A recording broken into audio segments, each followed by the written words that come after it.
অবস্থা, প্রত্যেকটি বিষয়, ইউ নেম এনি সাবজেক্ট, যেই অবস্থা প্রত্যেকটি মানুষের সাথে রিলেট করে, মানুষের জীবনযাত্রার সাথে রিলেট করে, প্রত্যেকটি অবস্থার অত্যন্ত শোচনীয় অবস্থা, প্রত্যেকটি ক্ষেত্রে অত্যন্ত শোচনীয় অবস্থা। আমরা বিশ্বাস করি, আমরা শহীদ জিয়াদের সাথে খালেদা জিয়ার সৈনিক যারা, আমরা বিশ্বাস করি ইনশাল্লাহ মানুষের সমর্থন নিয়ে আমরা সরকার গঠন করতে সক্ষম হব।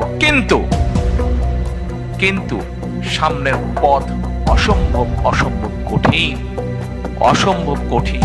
এবং এই কঠিন পথ যদি পাড়ি দিতে হয়, অনেকে অনেক বড় বড় সুন্দর সুন্দর ভালো ভালো কথা বলতে পারবে, কিন্তু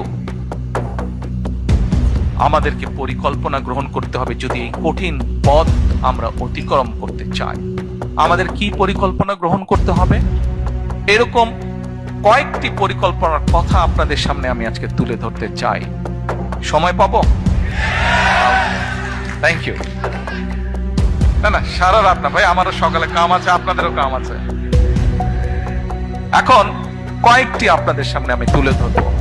আপনাদের নিশ্চয়ই মনে আছে প্রিয় ভাই বোনেরা, আপনাদের নিশ্চয়ই মনে আছে আজকে থেকে যখন বাংলাদেশের ঘাড়ে ওই পলাতক পতিত স্বৈরাচার চেপে বসেছিল, ঠিক সেই সময় আপনাদের দল বিএনপি বাংলাদেশে আজকে থেকে প্রায় 2.5 বছর আগে, তখন কেউ জানতো না যে কবে।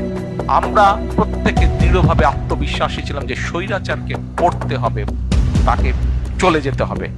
কবে হয়তো এক্সাক্ট ডেট আমরা তখনও সেভাবে নির্ধারিত ছিল না। স্বৈরাচার পতনের 2.5 বছর আগে বাংলাদেশের মানুষের সামনে আমরা 31 দফা সংস্কার কর্মসূচি উপস্থাপন করেছিলাম। মনে আছে আপনাদের?